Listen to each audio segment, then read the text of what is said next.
Mi hermano, mi hermana, el día de hoy vamos a hablar acerca de tu curita favorito, el padre Luis Toro. Vamos a ver solamente dos videitos, ¿ok? De algunas cositas que nos viene mencionando por aquí. Y en este primer video nos va a hablar acerca de la blasfemia contra el Espíritu Santo, ¿ok? ¿Qué será la blasfemia contra el Espíritu Santo? Pues tú lo puedes comentar ahí, poner ahí en los comentarios. Pero en este caso vamos a escuchar rápidamente qué es la blasfemia contra el Espíritu Santo y nos lo va a mencionar el señor Luis Toro, ¿ok? Así que le damos play en 3, 2, 1, va. El pecado contra el Espíritu Santo es cuando usted se convierte a protestante y no cree que por medio del sacerdote el Espíritu Santo que Jesucristo sopló sobre los apóstoles está perdonando los pecados.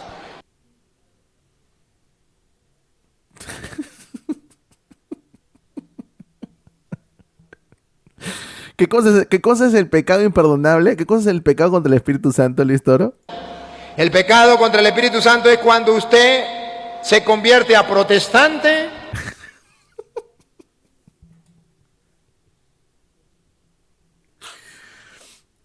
¿Saben qué, hermano? Sinceramente, cuando yo leo la Biblia y veo a Jesús hablando acerca de la blasfemia contra el Espíritu Santo, yo no creo que Jesús haya estado pensando en ese momento en una denominación que se llama protestantes, ¿no? Yo no creo.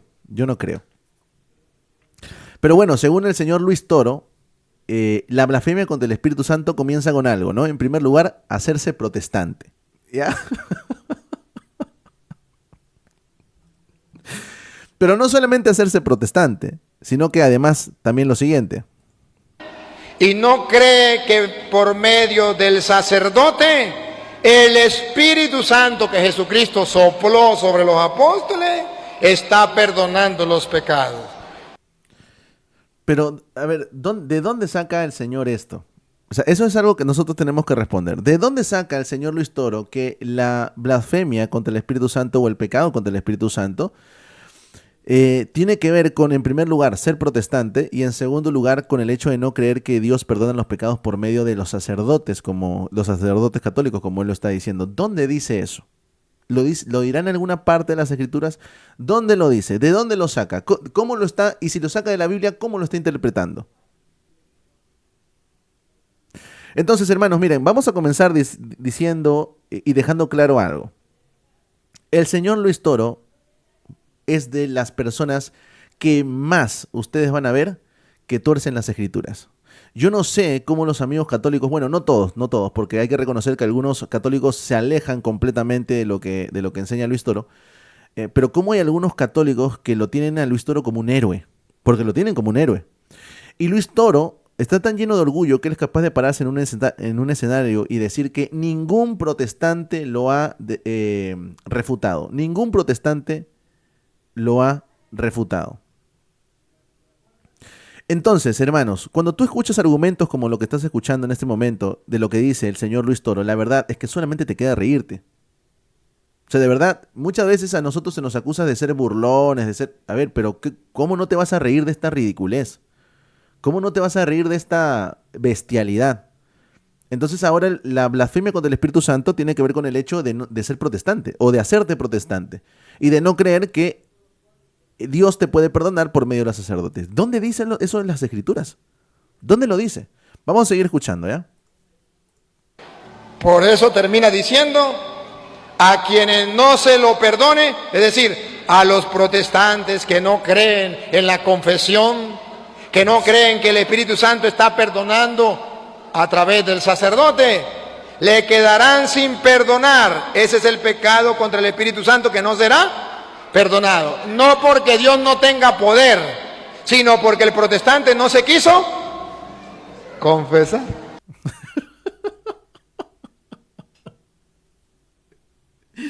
Y lo dice con tanta seguridad, que la verdad, híjole, la verdad es que uno se queda completamente asombrado, ¿no? Uno se queda completamente asombrado. A ver, vámonos a la Biblia, señor Luis Toro, porque, no, pues yo también me reiría igual. Yo también me reiría igual. A ver, vámonos a la Biblia, señor Luis Toro. Vamos a ver qué nos dice la Biblia acerca de lo que es realmente la blasfemia contra el Espíritu Santo. Vamos a ver si en realidad la Biblia nos muestra que se está hablando de los protestantes en este fragmento de las Escrituras. Vamos a ver si realmente la blasfemia o el pecado imperdonable contra el Espíritu Santo tiene que ver con el hecho de no creer que Dios perdona los pecados por medio de sacerdotes católicos. Vamos a ver si realmente el texto dice eso, ¿ok? Así que nos vamos rápidamente, mis hermanos, a Mateo capítulo 12, versículo 22 al 37. Usted lo tiene aquí en pantalla, donde se nos dice lo siguiente. Entonces fue traído a él un endemoniado, ¿no? Y yo sé que algunos católicos van a decir aquí que se está hablando de un protestante. Entonces fue traído a él un endemoniado, ciego y mudo, y le sanó, de tal manera que el ciego y el mudo veía y hablaba. Y toda la gente estaba atónita y decía, ¿será este aquel hijo de David? ¿No? Hablando acerca del Mesías, por supuesto, ¿no? Pero mira lo que decían los fariseos. Y aquí viene la clave para entender esto, hermano. Así que atento. Mas los fariseos, al oírlo, decían, ¿a quién se refieren con este? Bueno, se refiere precisamente a la persona de Jesús. Este no echa fuera a los demonios, sino por Belcebú, ¿ok? Belcebú era un nombre que se le daba al demonio, a Satanás, que es el dios o el rey de las moscas, ¿ok? Belcebú, príncipe de los demonios, ahí está. Entonces, vemos cómo los fariseos acusan a Jesús y le dicen que él no echa los demonios por el poder de Dios, sino que lo echa por el poder de Belcebú. Sabiendo Jesús los pensamientos de ellos, les dijo, todo reino dividido contra sí mismo es asolado, y toda ciudad y casa dividida contra sí misma no permanecerá. Y si Satanás echa fuera a Satanás, contra sí mismo está dividido. ¿Cómo pues permanecerá su reino, no? Y aquí viene. Si yo echo fuera los demonios por Belcebú, ¿por quién los echan vuestros hijos? Por tanto, ellos serán vuestros jueces. Pero si yo por el Espíritu de Dios echo fuera a los demonios, ciertamente ha llegado a vosotros el reino de Dios. Continuamos, versículo 29. Porque ¿cómo puede alguno entrar en la casa del hombre fuerte y saquear sus bienes si primero no le ata? Entonces podrá saquear la casa. El que no es conmigo contra mí es, y el que es conmigo, el que es conmigo no recoge, desparrama, perdón. Por tanto os digo, aquí viene, hermano, aquí, pongan la lupa, aquí viene. Todo pecado y blasfemia será perdonado a los hombres, mas la blasfemia contra el Espíritu Santo no será perdonada. A cualquiera que dijere alguna palabra contra el Hijo del Hombre le será perdonado, pero el que hable contra el Espíritu Santo no le será perdonado ni en este siglo ni en el venidero. Ahora, según el contexto, hermano, ¿cuál es la blasfemia contra el Espíritu Santo? A ver, yo sé que tú eres estudioso, yo sé que tú has leído la Biblia, yo sé que tú tienes una buena comprensión lectora. ¿Tú cuál crees que sea la blasfemia contra el Espíritu Santo según los textos que acabamos de leer? A ver, los voy leyendo por ahí. Voy saludando a los hermanos que se vienen conectando, ¿eh? Con esto se buguean los universitarios, claro, por supuesto, exactamente. Hablar mal del Espíritu Santo, dicen por acá. Pongan la lupa, negar el poder de Dios. Es mucho más que eso, ¿Cuál es la blasfemia contra el Espíritu Santo? Esta es la blasfemia contra el Espíritu Santo.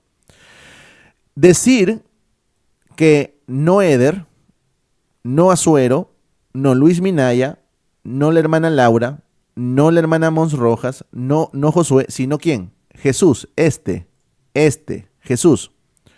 No echa a los demonios por el poder del Espíritu Santo, sino que los echa ¿por qué?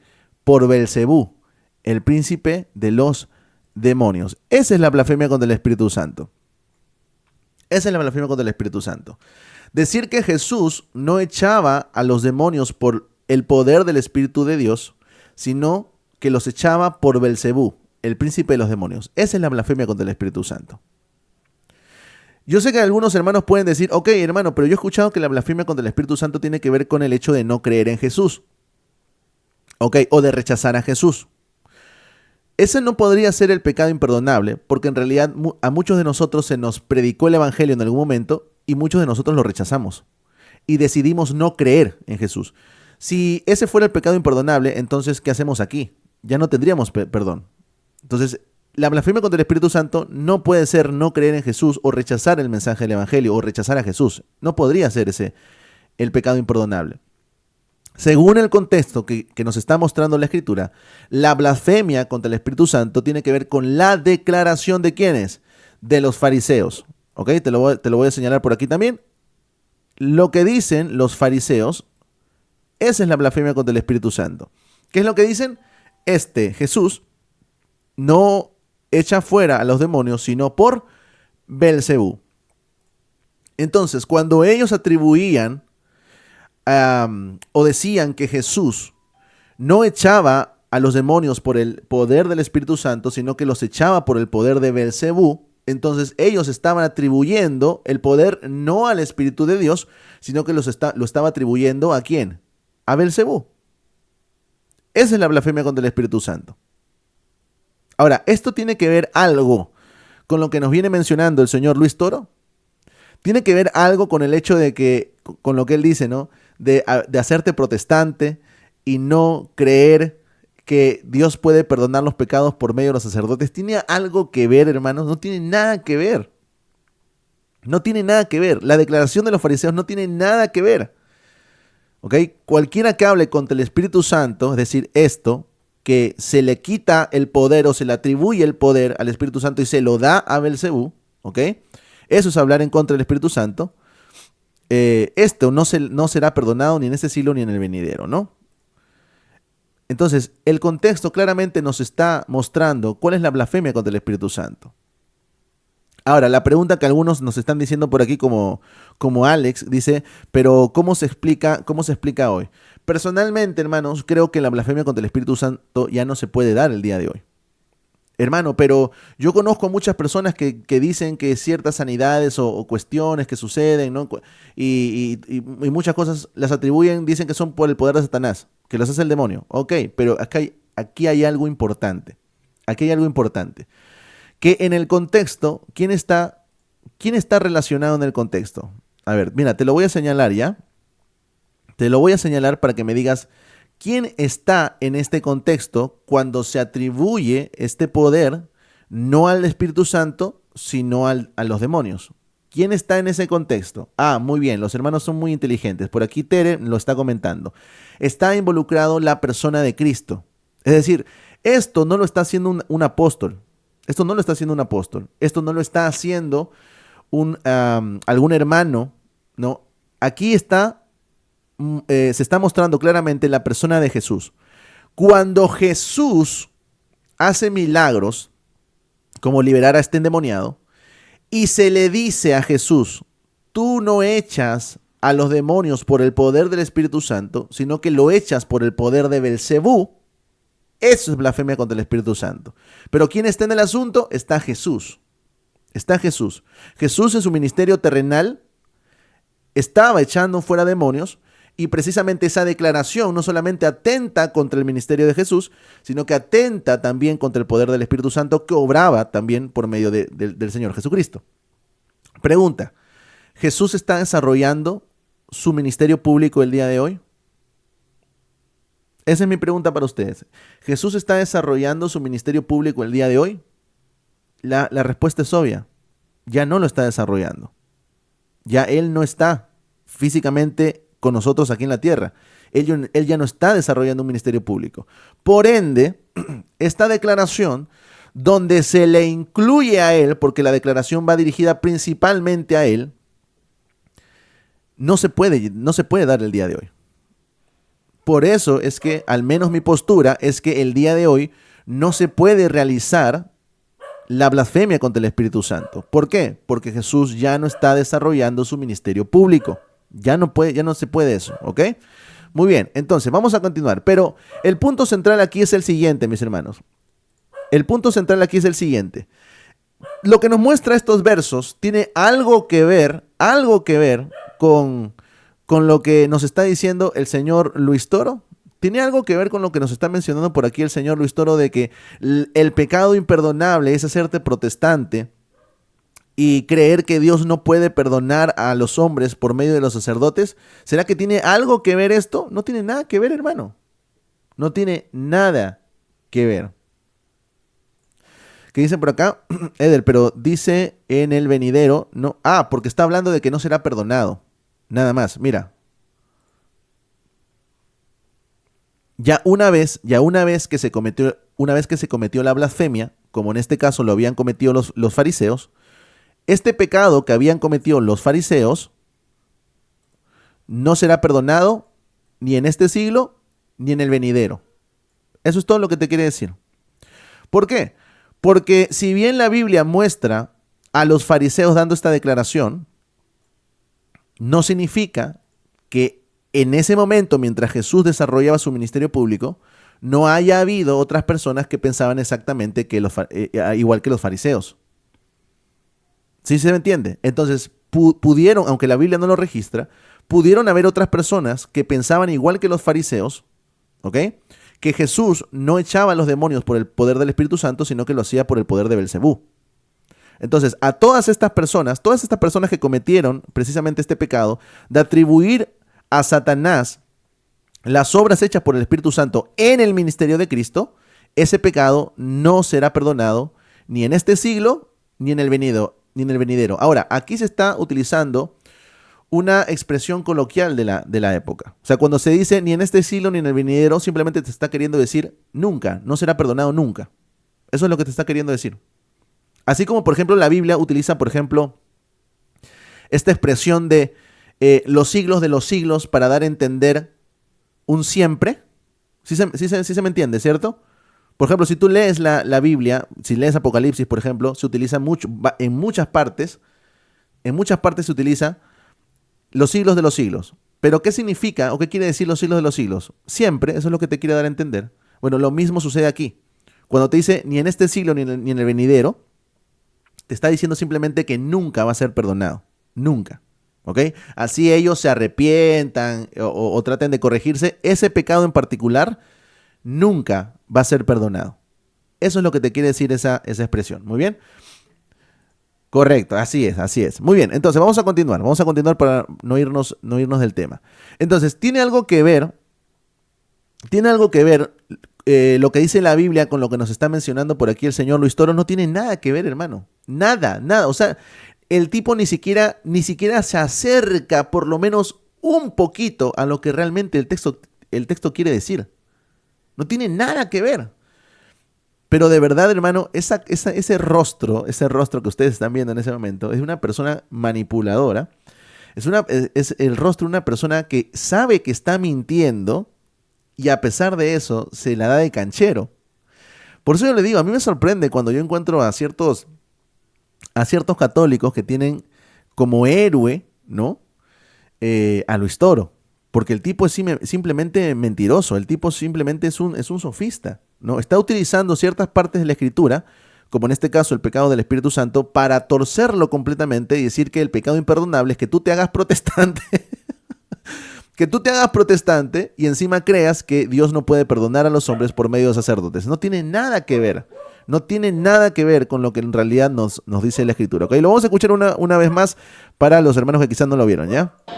El pecado contra el Espíritu Santo es cuando usted se convierte a protestante y no cree que por medio del sacerdote el Espíritu Santo que Jesucristo sopló sobre los apóstoles está perdonando los pecados. Por eso termina diciendo, a quienes no se lo perdone, es decir, a los protestantes que no creen en la confesión, que no creen que el Espíritu Santo está perdonando a través del sacerdote, le quedarán sin perdonar. Ese es el pecado contra el Espíritu Santo que no será perdonado. No porque Dios no tenga poder, sino porque el protestante no se quiso confesar.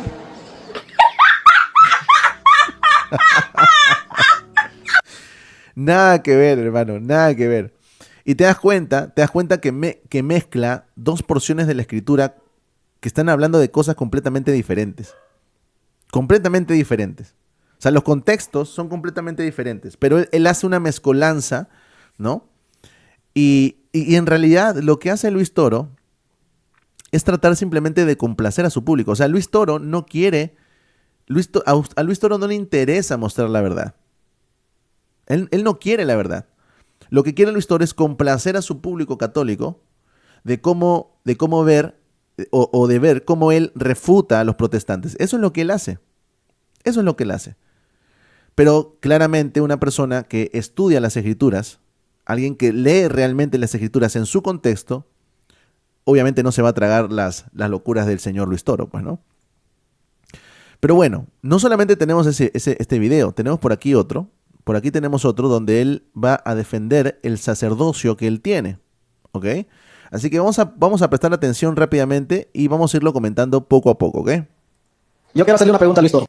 Voy a bajarle la velocidad, la había puesto a mucha velocidad, espérenme. Modo normal, ahora sí. Yo quiero hacerle una pregunta a Luis Toro. Aquí tenemos un hermano, ¿no? Que, bueno, me imagino que es hermano, que está hablando con Luis Toro acerca de su sacerdocio, que por cierto, ¿no? El video pertenece a una cuenta católica, ¿eh? Me etiquetaron en ese video. El video es de una cuenta católica. Déjame mostrarlo rápidamente por aquí, porque luego no faltan por ahí los catrochos que dicen, no, pero es que mutilaste el video. No, mira, ahí aparece. ¿Lo ves? ¿Lo ves? Mira, te lo voy a acercar un poquito más, ¿ya? Tú acercas por aquí, ya, ahí está la cuenta, Espero que se esté viendo en pantalla. Ahí está, así se ve. Ahí está la cuenta. Javier Tirado, y en la parte inferior, aunque sale un poquito recortado ahí abajo, dice Padre Luis Toro predicando la palabra de Dios, ¿ok? Ahí está. Entonces, ese es el video de este amigo católico. Está como él lo subió, y precisamente ese es el video que vamos a responder, ¿ok? Él mencionó algo que dijo que él es sacerdote del Dios Altísimo. Yo quisiera que me compruebe con la Biblia de dónde viene su sacerdocio en el Nuevo Testamento. En el Nuevo Testamento que me compruebe que hay sacerdotes, que Dios constituyó sacerdotes. Y eso, con él, yo creo que esta es mi última pregunta. Eso queremos. Vamos a ver.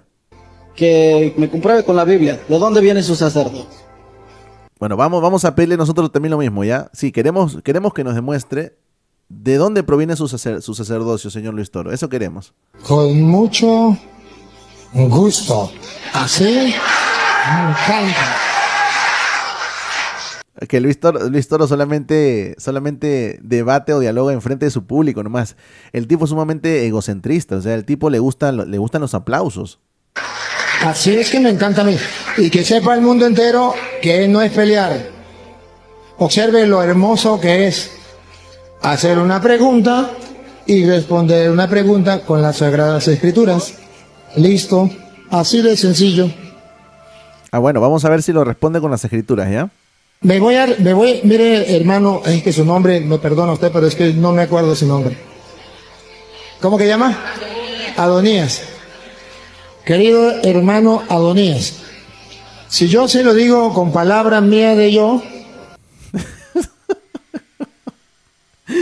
Si yo se lo digo con palabras mías de yo. Bueno, no nos centramos en eso ya. Vamos. Si yo le digo con palabras mías de yo, no tiene derecho a creerlo. Ajá. En el Nuevo Testamento. No le voy a tocar el Antiguo Testamento. Le voy a tocar el Nuevo Testamento. Queremos. Pero se lo voy a mostrar no con palabras mías de yo. No para que usted lo crea. Ya. La pregunta es, ¿de dónde viene su sacerdocio? ¿Del sacerdocio levítico o del sacerdocio de Aarón? Sí, esa es una muy buena pregunta porque sabemos que el sacerdocio tiene que ver con el sacerdocio levítico y arónico.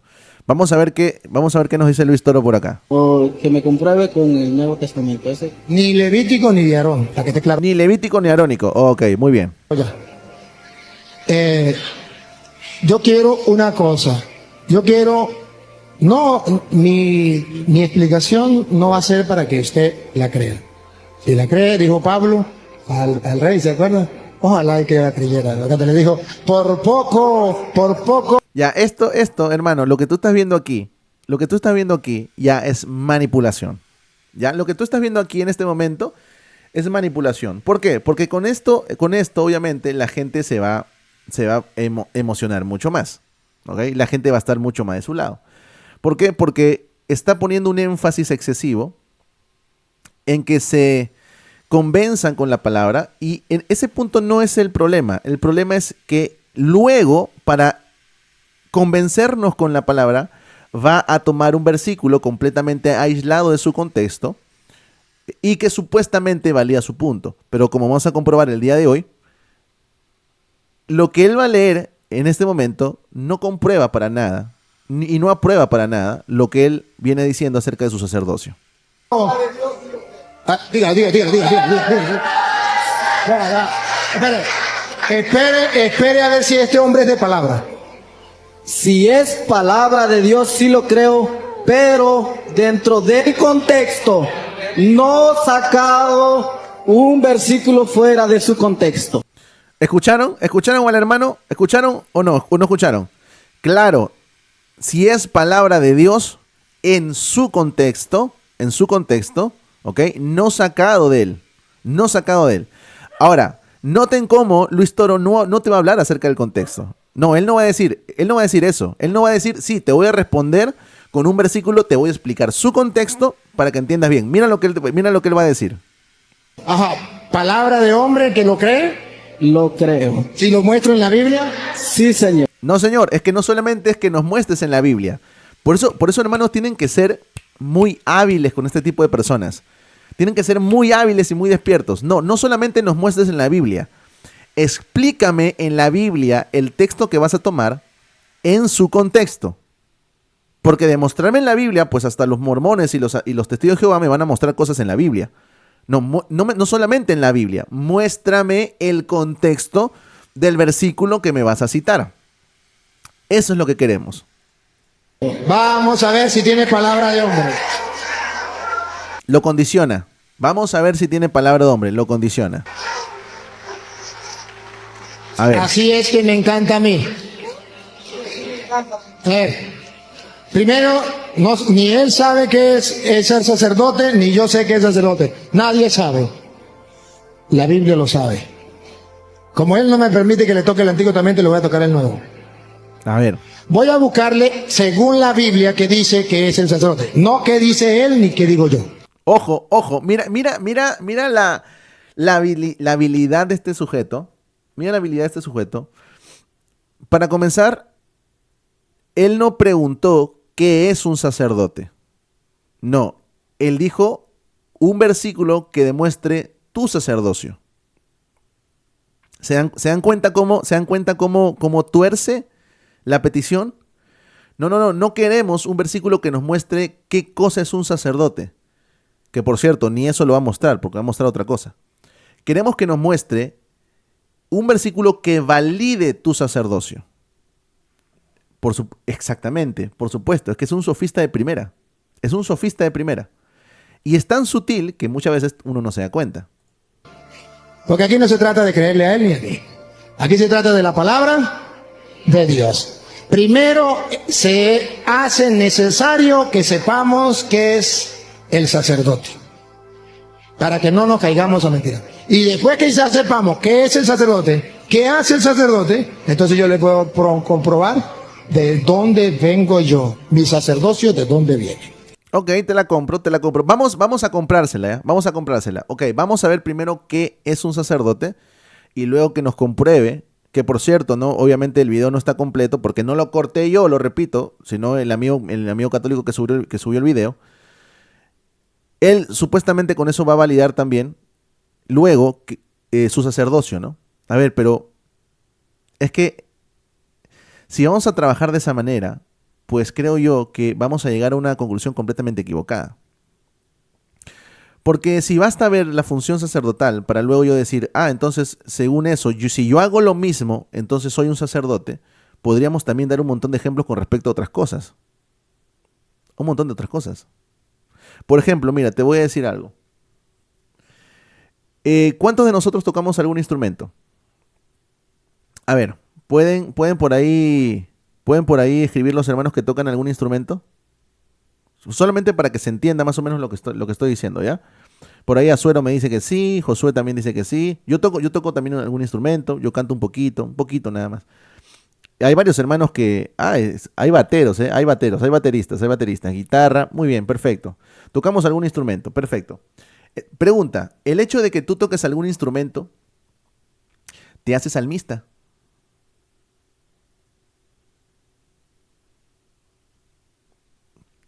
¿El hecho de que tú toques algún instrumento te hace salmista?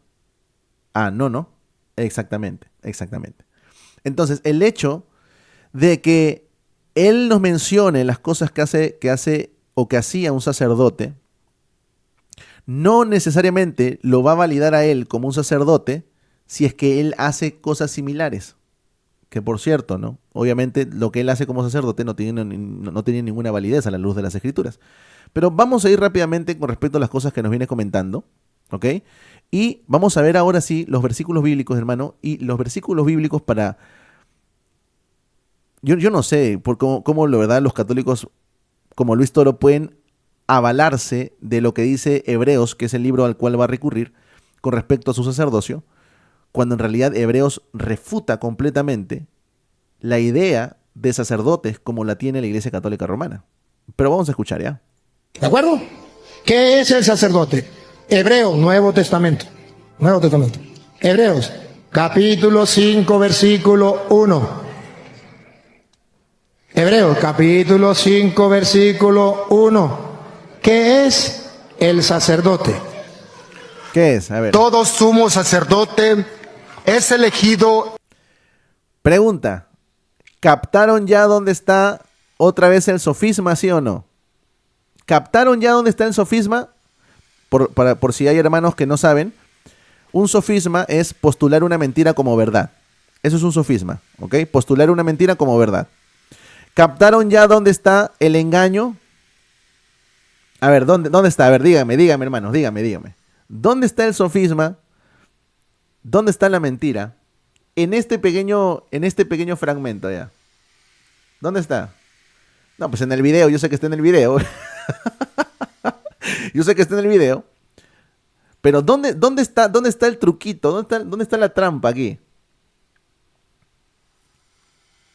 Ya, yo te lo voy a decir, ¿ya? ¿Cuál fue la pregunta de nuestro amigo? Vamos a repetir la pregunta de nuestro amigo, ¿ya? Por eso le digo, hermanos, ustedes tienen que estar bien atentos, bien atentos. Pregunto, que me compruebe con la Biblia, ¿de dónde viene su sacerdote? El hermano quiere que le comprueben con la Biblia de dónde proviene su sacerdocio. Él se hace llamar sacerdote.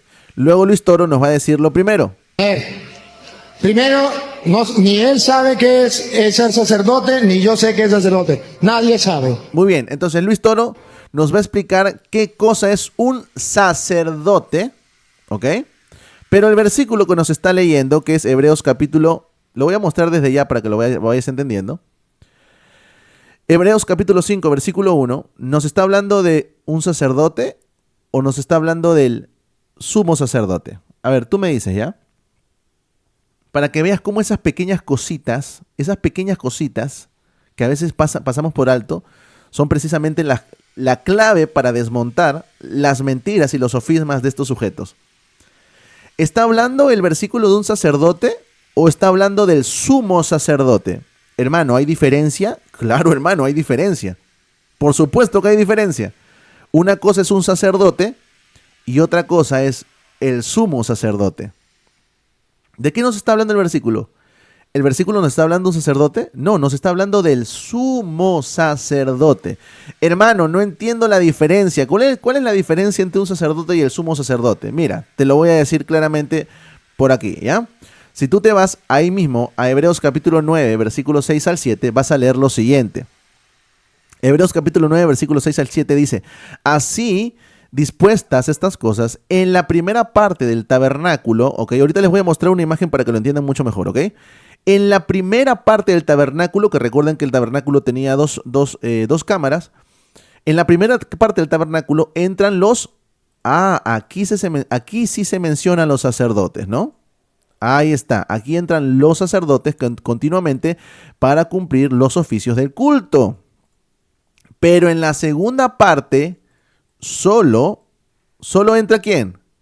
Solo entra ¿quién, hermano? Dilo tú. ¿Quién entra solamente a la segunda parte? El sumo sacerdote, ¿cuántas veces? Una vez al año, no sin sangre, la cual ofrece por sí mismos y por los pecados de ignorancia del pueblo. Entonces, ¿notas la diferencia entre sacerdote y sumo sacerdote? Te lo voy a mostrar nuevamente por aquí con una imagen para que lo entiendas mucho más, ¿ok? El tabernáculo, dos cámaras. En la primera cámara entraba, que era conocido como lugar santo, entraban los sacerdotes, ¿ok? ¿Qué hacían los sacerdotes? Los sacerdotes presentaban algún tipo de servicio de culto, pero con respecto, por ejemplo, ellos encendían las lámparas, ellos ponían el incienso, ellos ponían los panes que estaban también ahí en el tabernáculo. Eso lo hacían los sacerdotes. ¿Qué se hacía en la segunda parte del tabernáculo donde solamente entraba solamente uno, el sumo sacerdote?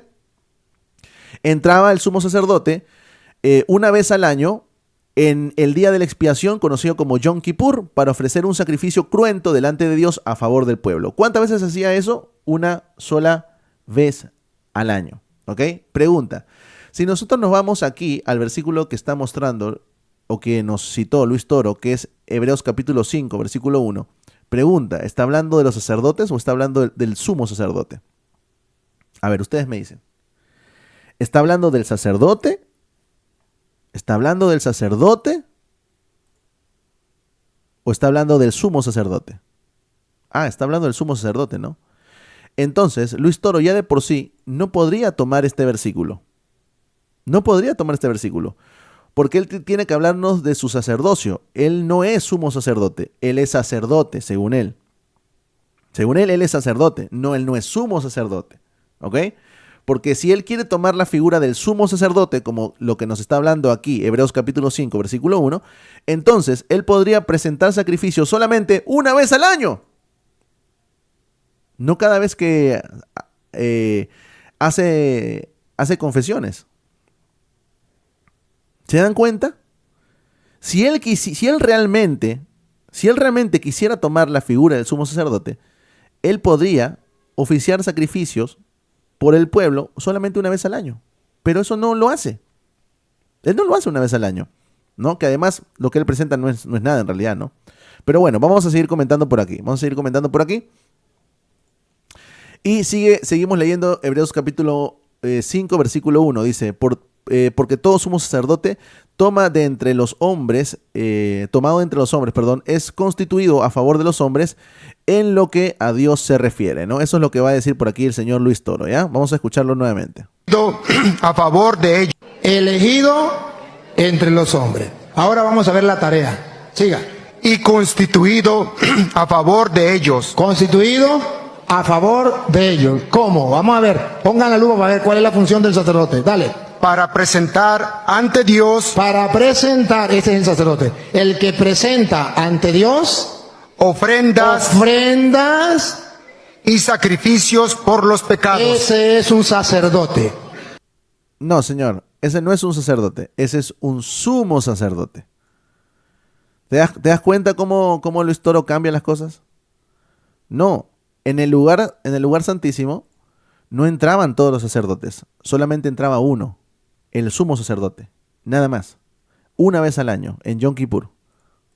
El que presenta ante Dios ofrenda y sacrificio por los pecados. No me estoy saliendo del contexto, estoy agarrando una cita del Nuevo Testamento. No, sí te estás saliendo de contexto porque no entiendes ni siquiera la diferencia entre los sacerdotes y el sumo sacerdote. El hombre de palabra tiene que creer. Si no cree que esto es un sacerdote, ya verá, él puede decir lo que quiera. Dice, la pregunta es ¿qué ofrece este sacerdote a Dios? Tienes que tener mucho cuidado aquí porque aquí los católicos te pueden hacer trampa, ¿eh? Aquí los católicos te pueden hacer trampa diciéndote lo siguiente, mira. Si tú vas acá y dice, para que presenten ofrenda y sacrificio por los pecados. Y tú obviamente le vas a preguntar, a ver, pero ¿qué sacrificio ofreces tú? O sea, ¿cuál es el animal que presentas de sacrificio? Bueno, ellos van a bajar y van a leer por acá.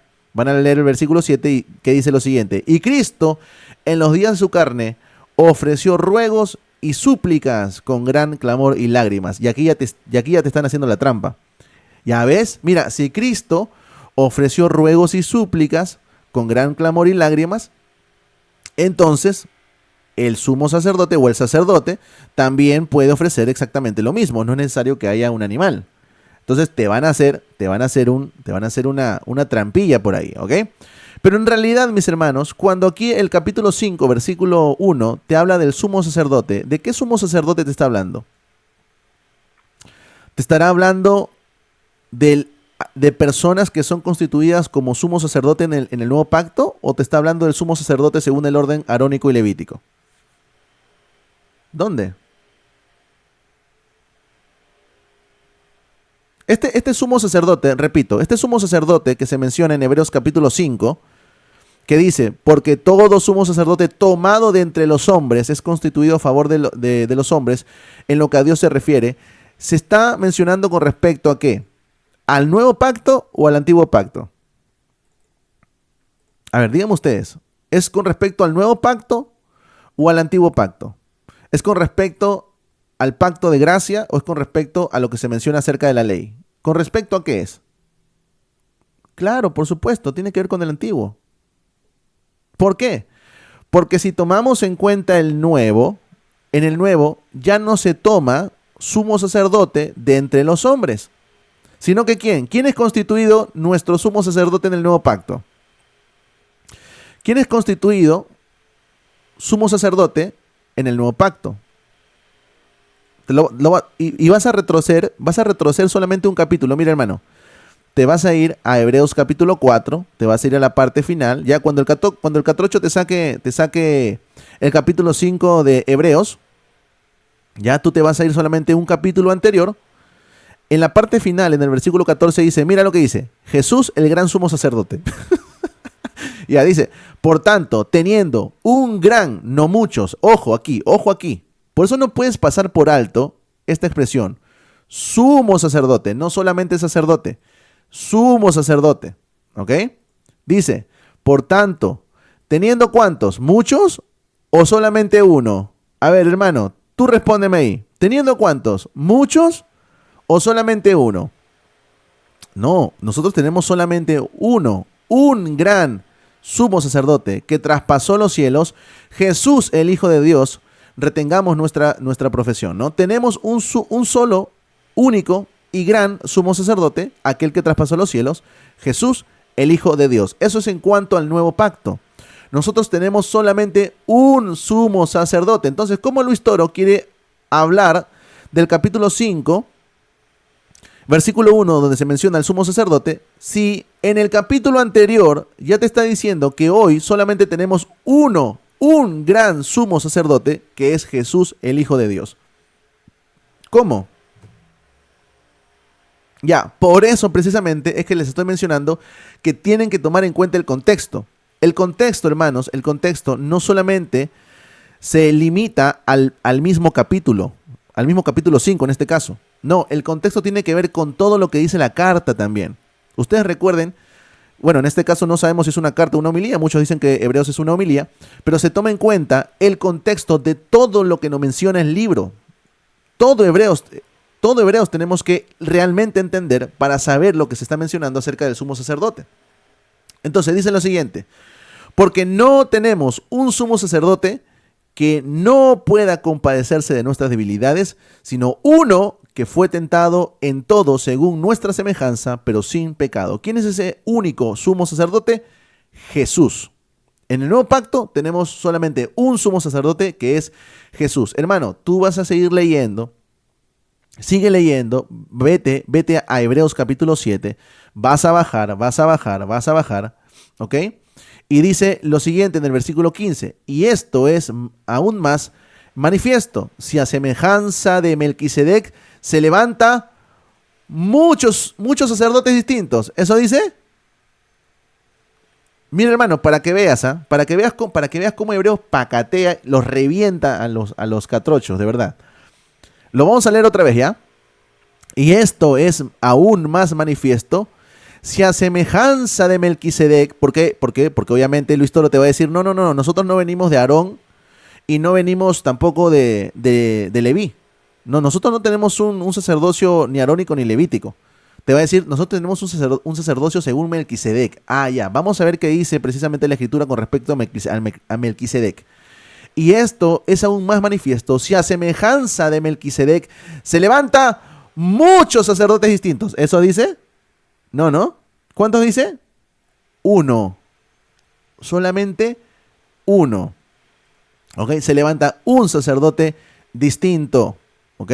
No constituido conforme a la ley del mandamiento acerca de la descendencia, sino según el poder de una vida indestructible. ¿Ok? Aquí también se menciona, tú eres sacerdote, no ustedes no. Tú, Cristo, tú eres sacerdote para siempre según el orden de Melquisedec. Ahora, mira lo que dice aquí. Queda pues abrogado el mandamiento anterior a causa de su debilidad e ineficacia. Pues nada perfeccionó la ley y de la introducción de una mejor esperanza por la cual nos acercamos a Dios. A ver. Cuidado con lo que te está diciendo este versículo. ¿Cómo nos acercamos nosotros a Dios? Lo voy a mostrar por aquí otra vez, ¿ok? Se está hablando de un único sumo sacerdote según el orden de Melquisedec, ¿ok?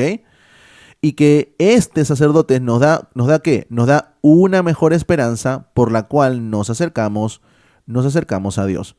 A ver, pero entonces, ¿no que había necesidad de ir con el curita, con el sacerdote de la Iglesia Católica Romana para poder acercarnos a Dios?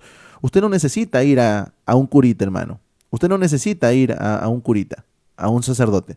No, usted necesita ir al sumo sacerdote según el orden de Melquisedec, que es Cristo. Cristo nos da una mejor esperanza y por medio de eso nos acercamos a Dios. ¿Ok? Usted va a continuar bajando y va a leer el versículo 22 en adelante. Por tanto, Jesús es hecho fiador de un mejor pacto. Mira lo que dice aquí.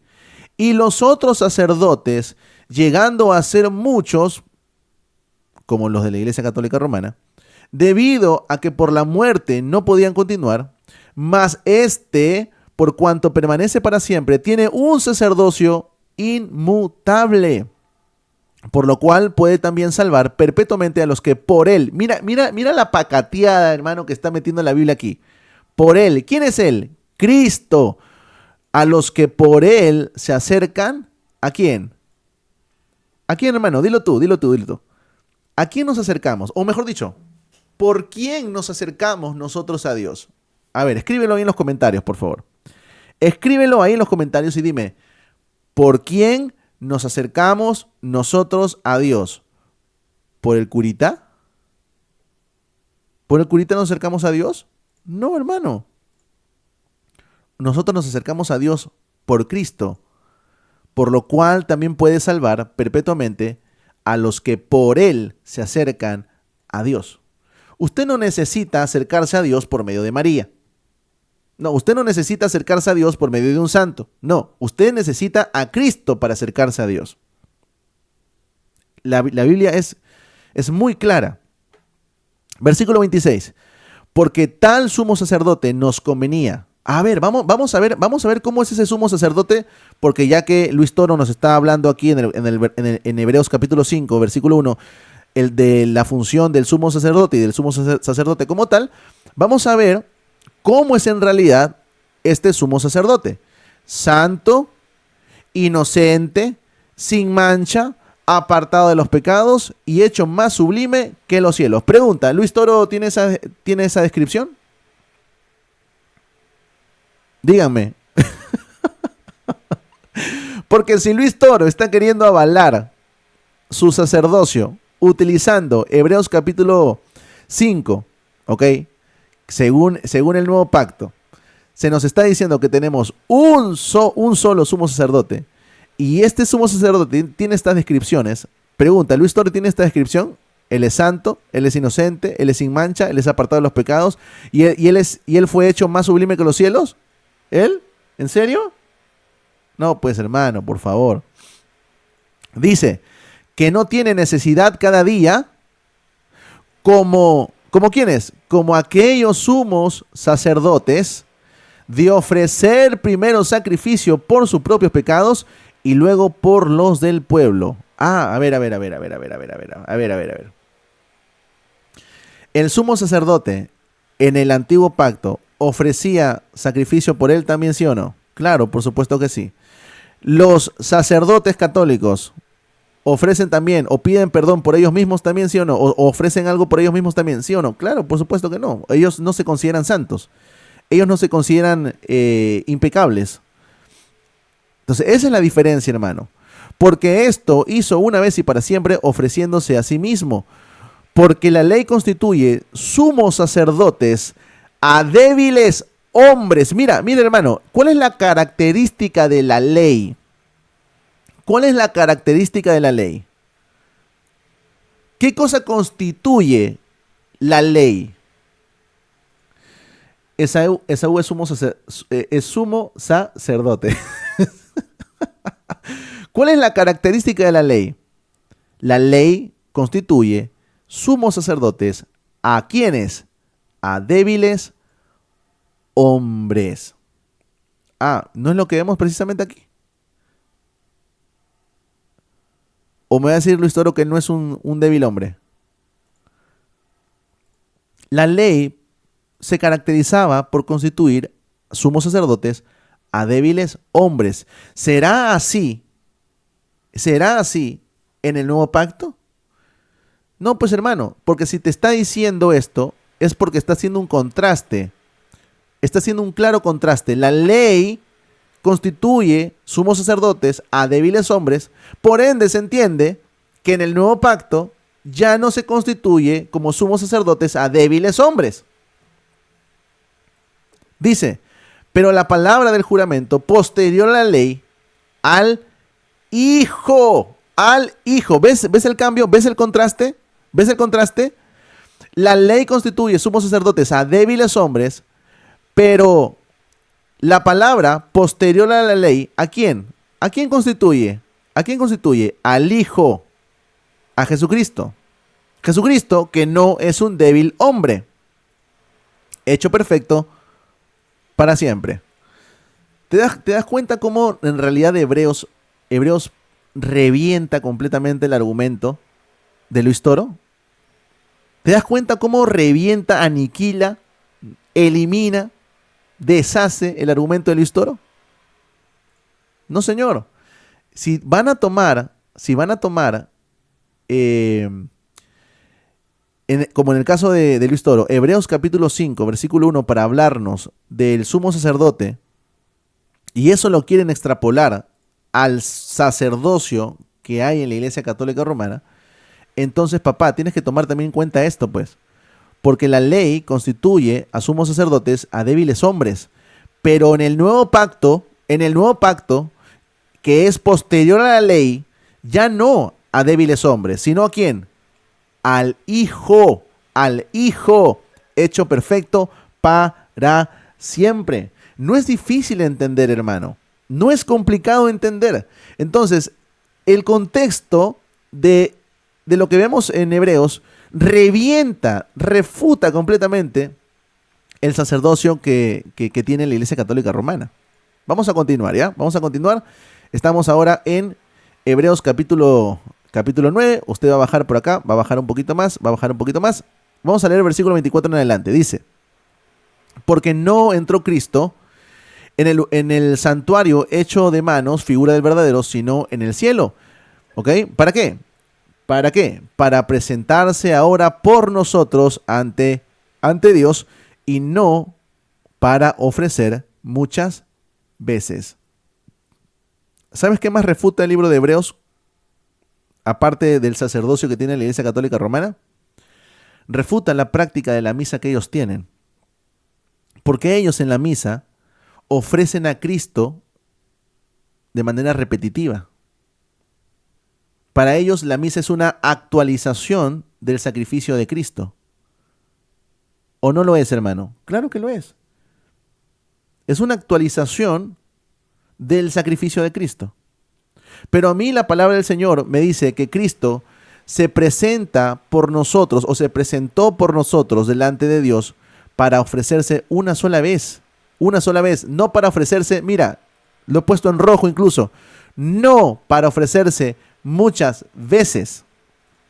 Va usted a continuar leyendo, dice, como entra el sumo sacerdote en el lugar santísimo cada año con sangre ajena. Vemos el contraste, ¿se dan cuenta? De otra manera, le hubiera sido necesario padecer muchas veces desde el principio del mundo, ¿no? Y parece que los amigos católicos precisamente tienen padeciendo a Cristo cada vez que hacen una misa, ¿no? Pero ahora, en la consumación de los siglos, se presentó ¿cuánto? Una vez y para siempre por el sacrificio de sí mismo para quitar de en medio el pecado. Y de manera que está establecido para los hombres que mueran una sola vez y después el juicio, lo he señalado del mismo color para que noten la comparación, ¿ok? De esta misma manera, así también, Cristo fue ofrecido una sola vez para llevar los pecados del mundo. No necesitamos ofrecer a Cristo muchas veces, hermano.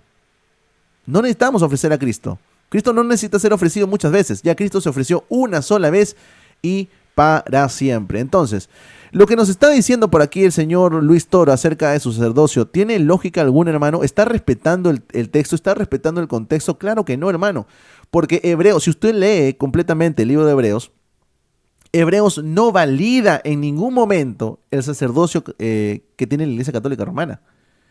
En ningún momento lo valida. Al contrario, lo destruye. Lo aniquila. Lo aniquila. Como lo que hemos visto acá, hermano. De verdad, hermano, si tú tienes la oportunidad de conversar con un amigo católico y te habla de los sacerdotes, léele este versículo del capítulo 7. Vete a la parte final del capítulo 7 y dice, porque la ley constituye sumos sacerdotes a débiles hombres, pero la palabra del juramento, que es posterior a la ley, ya no a débiles hombres. ¿A quiénes? ¿Sino a quiénes? Al Hijo de Dios, que es hecho perfecto y para siempre. Hermano, no necesitamos más sacerdotes.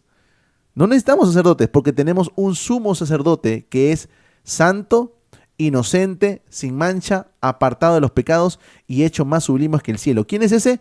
Jesucristo, el Hijo de Dios. No necesitamos sacerdotes. Hermano, pero la vez pasada que yo estuve hablando con un amigo católico, me citó lo que dice la primera carta de Pedro en el capítulo 2, versículo 9, donde dice, mas vosotros sois linaje escogido, real sacerdocio, y te dicen, ya ves que la iglesia de Dios tiene sacerdotes, por eso dice que te menciona ahí al real sacerdocio, porque ya me lo han dicho en algún otro momento, hermano.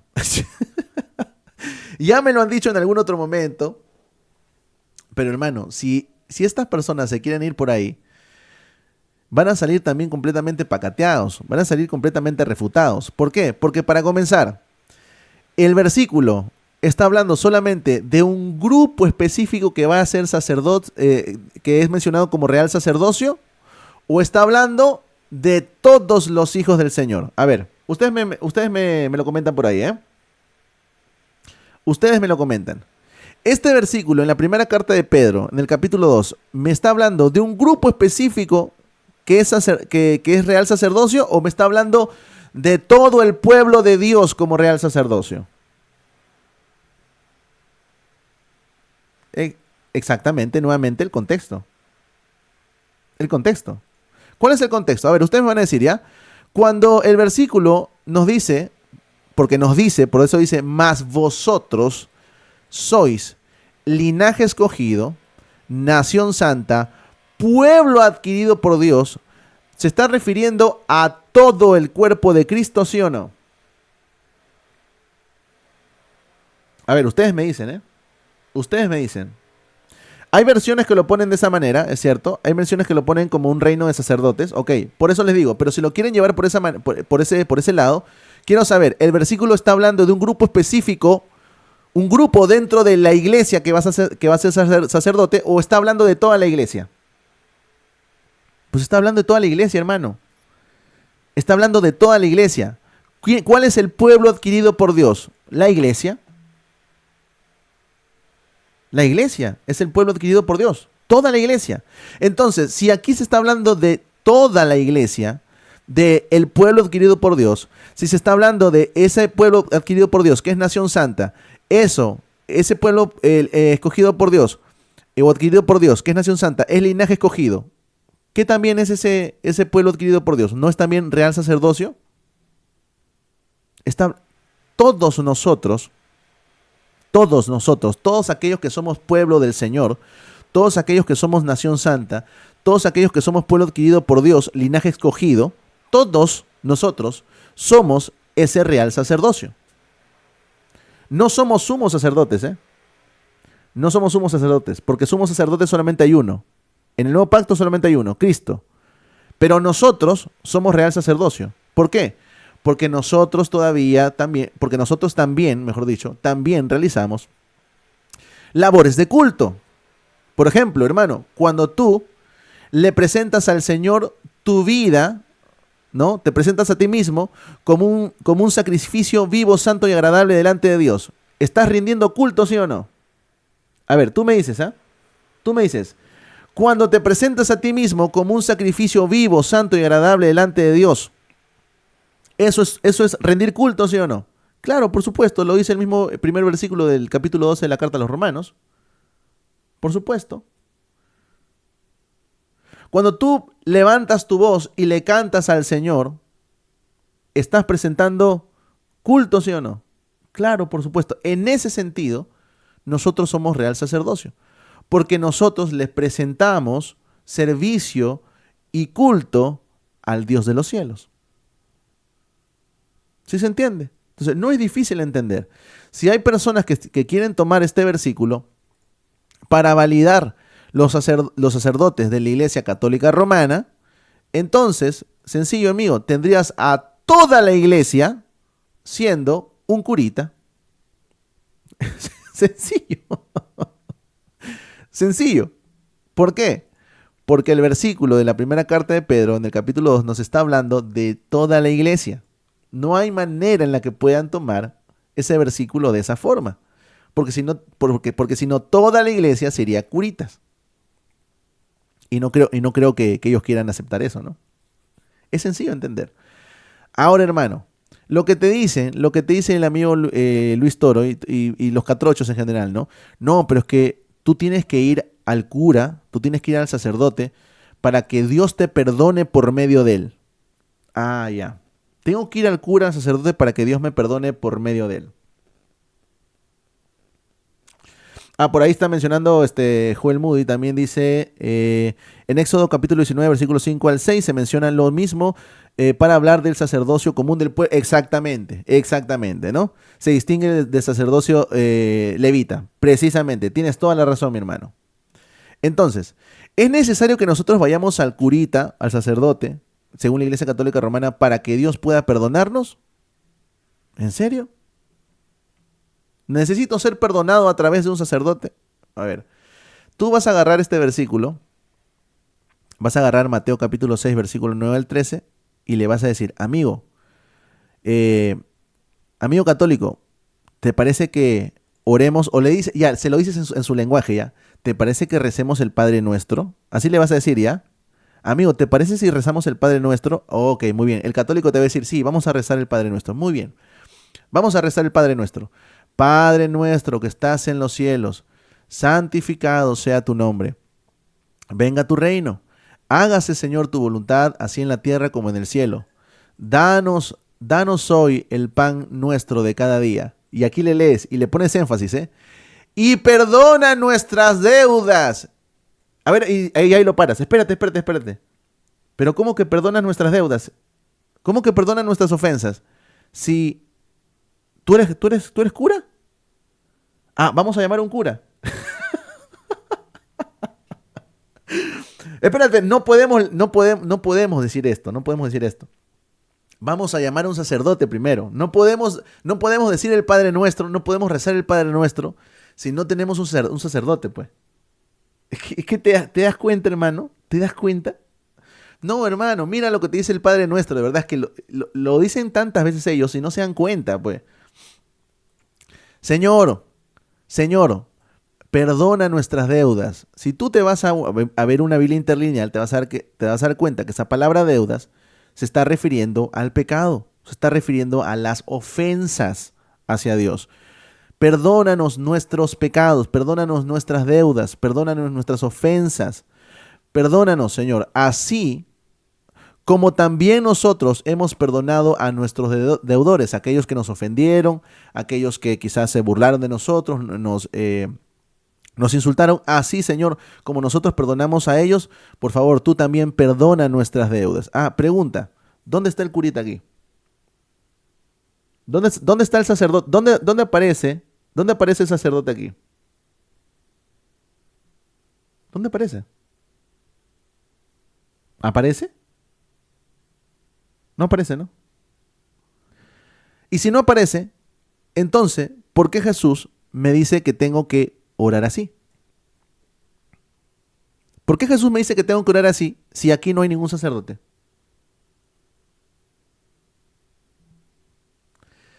Es que, hermano, es que la Biblia refuta completamente las ideas que tienen los amigos católicos. Lo refutan completamente. ¿Qué dice por acá?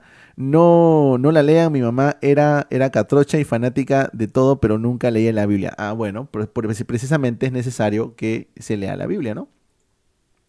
Bloqueen a Moody, que es hereje. Sí, hermana, ya la vamos a bloquear, ya. Entonces, es así, hermanos. Nosotros no necesitamos a ningún curita y menos a Luis Toro. Porque la Biblia te está mostrando claramente que tú puedes orar de esta manera.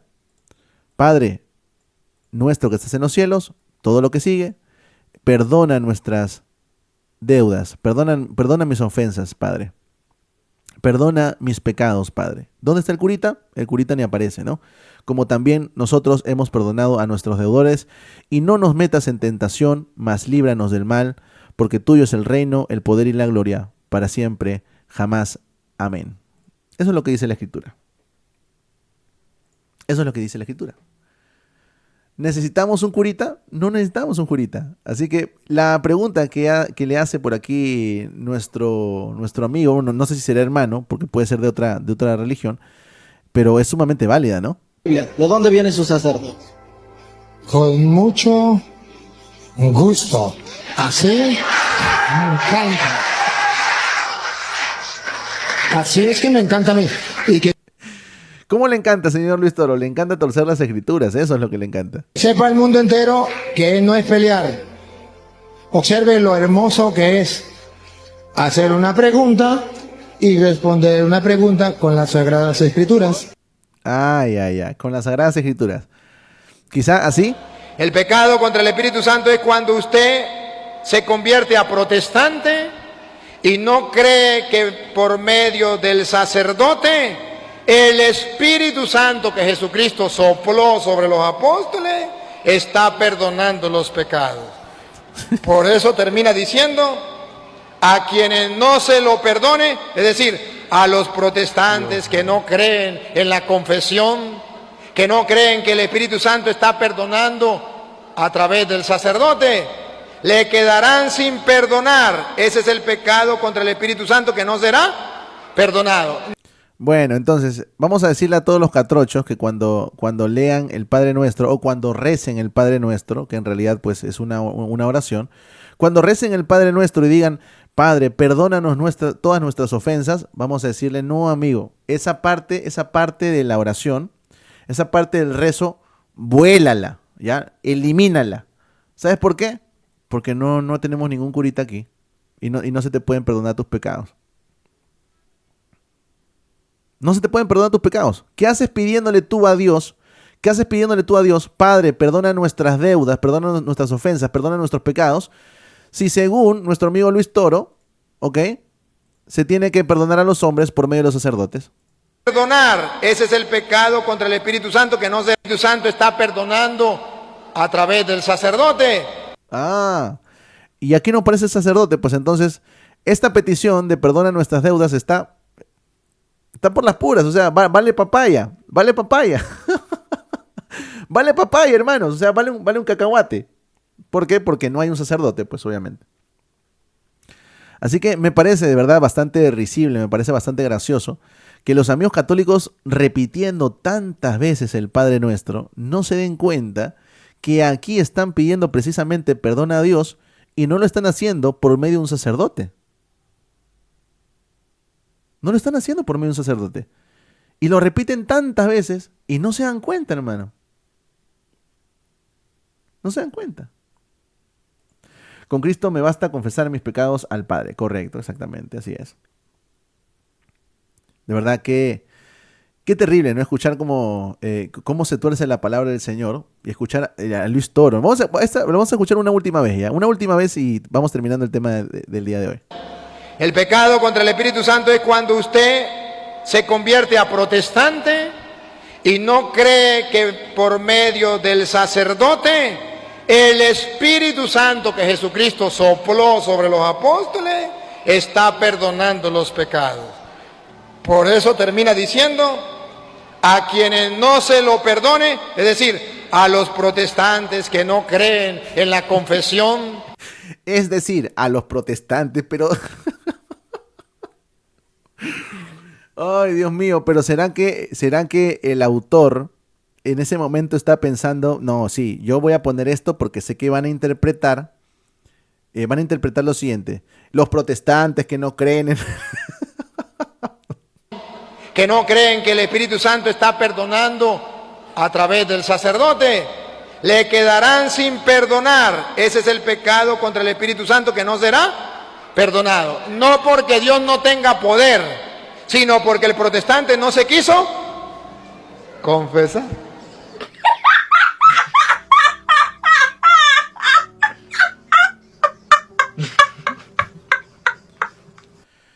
Bueno, si no nos si nos está diciendo que si no nos confesamos, entonces no hay perdón de pecados. Amigos católicos, cuando ustedes oren o recen diciendo Padre nuestro, perdona nuestras deudas, recuerden que el Señor no los va a perdonar. No los va a perdonar. Porque esta no es una confesión al curita o al padre. No es una confesión. Esta es una confesión directamente a Dios. O es una petición directamente a Dios. Padre, perdona nuestras deudas, perdona nuestras ofensas. Entonces, olvídense los amigos católicos cuando recen el Padre Nuestro de que el Señor los perdone. No los va a perdonar. Porque para que haya perdón, pues se tiene que confesar con un padrecito, como bien lo dice el señor Luis Toro. ¿Te das cuenta la locura? ¿Te das cuenta la locura, hermano? O sea, ellos no se dan cuenta, ¿verdad? Que están mutilando completamente el Padre Nuestro. No se dan cuenta. Pero bueno, ¿qué podemos hacer con personas que tuercen las Escrituras como lo hace el señor Luis Toro?